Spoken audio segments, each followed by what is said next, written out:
Hey everyone, welcome back to the channel. Today we're diving deep into one of the most requested topics I've ever received, the psychology behind people who just can't seem to commit. Whether it's romantic relationships, career paths, friendships, or even small decisions like picking a Netflix show, some people live in a constant state of maybe later.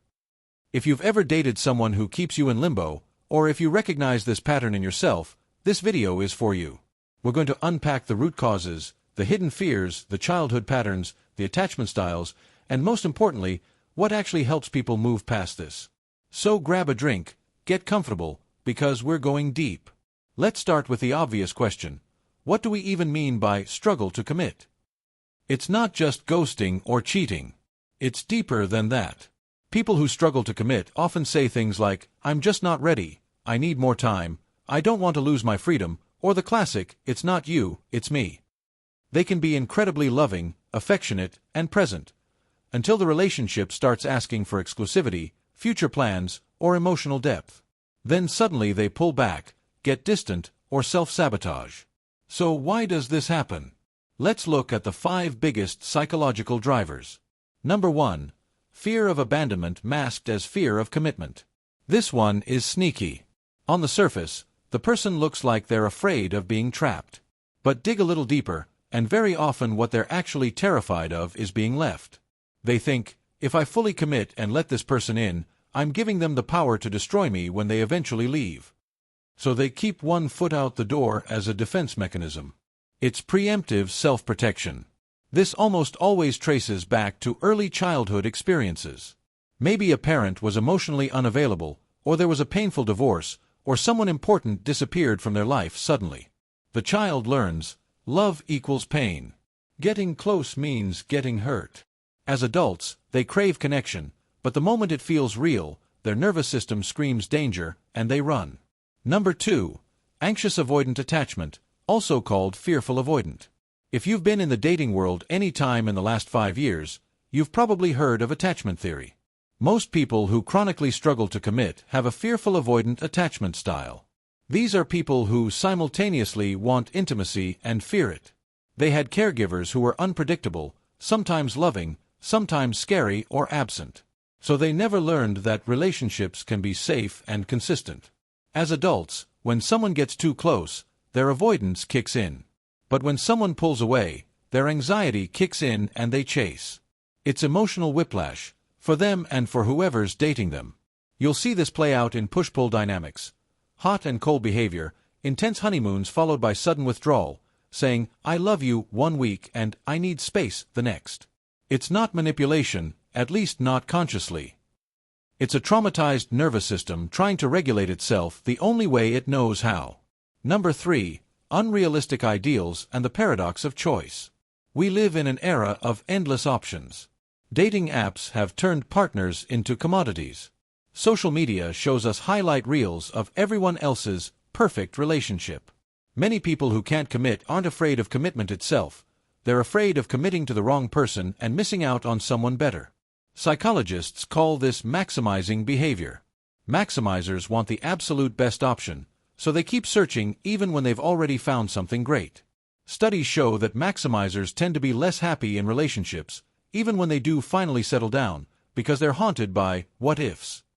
Combine that with Disney movies, rom-coms, and Instagram couples, and you get a generation that half believes in soulmates. If you believe there's one perfect person out there, committing to someone who's only 95% perfect feels like failure. Number 4. Low self-worth and the imposter syndrome of love. A lot of people who dodge commitment because deep down they don't believe they're worthy of love. They think, if this person really knew me, the real me, with all my flaws, they'd leave. So they keep relationships surface level to avoid that imagined rejection. Sometimes they'll even test their partner, picking fights, creating drama, or disappearing for days, almost daring the other person to leave first. When the partner inevitably gets fed up and walks away, it confirms their core belief, "See, I'm unlovable." It's a tragic self-fulfilling prophecy. Number 5. Unresolved trauma or past betrayal. If someone's been cheated on, abused, or abandoned in a previous relationship, their brain literally rewires to see commitment as danger. Trauma lives in the body. Even years later, The thought of saying, "I'm all in," can trigger fight-flight-freeze. I've worked with clients who were ready to get engaged, had the ring, perfect partner, everything, and still found themselves sabotaging because their body was reliving an old betrayal. The mind might say, "This person is safe," but the body says, "Not again." Okay, so now we know why it happens. But here's the million-dollar question. Can people who struggle to commit actually change? The short answer, yes, but only if they want to, and only with serious self-work. Let's talk about what healing looks like. First, awareness is everything. Most avoidant or fearful-avoidant people don't wake up thinking, "I'm going to hurt someone today because of my childhood." They just feel restless, trapped, or bored in relationships. The moment they can name, "I have commitment fears," or "I'm repeating an old pattern," the healing journey can begin. Second, therapy, especially modalities like EMDR, somatic experiencing, or schema therapy, can be game-changing. Avoidant attachment isn't a life sentence. The brain is plastic. With consistent work, people can move toward secure attachment. I've seen it hundreds of times. Third, learning emotional regulation. Many commitment-phobic people never learned how to sit with uncomfortable emotions. The moment vulnerability shows up, shame, fear, neediness, they bolt. Practices like mindfulness, breathwork, and journaling help them stay present instead of running. Fourth, rewriting the inner narrative. A powerful exercise is to write down every negative belief about commitment. All relationships end in pain. I'll lose myself. I'm too broken to be loved. And then challenge each one with evidence from current life. Over time, the brain starts to update its software. Fifth, starting small. Commitment doesn't have to be marriage on the third date.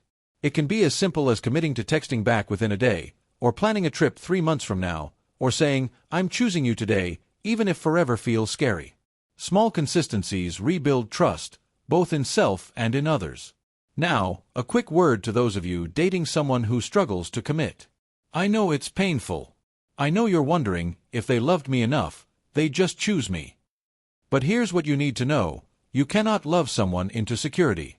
You can't fix their fears for them. The most loving thing you can do is set clear boundaries and let them do their work. That might mean saying, "I care about you deeply, but I need someone who can meet me fully. I'm willing to walk alongside you while you heal, but I won't wait forever in limbo."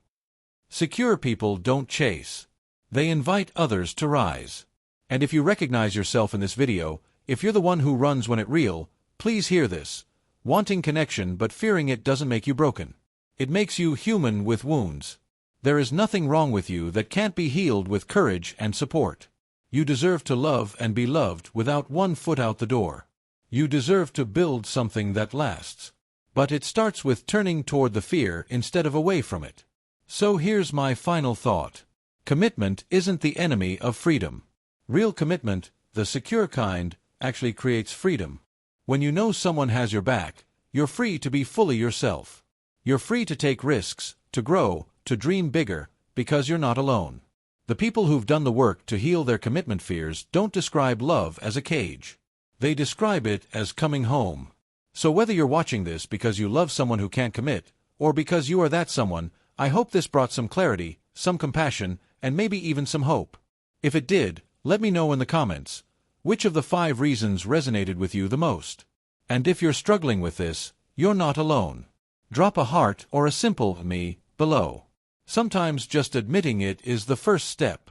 Thank you for spending this time with me. If you found this helpful, please hit that like button. It really helps the channel grow. Subscribe and turn on notifications if you want more deep dive psychology content like this. I release new videos every single week. Until next time, take gentle care of your heart and the hearts of those around you. I'll see you soon.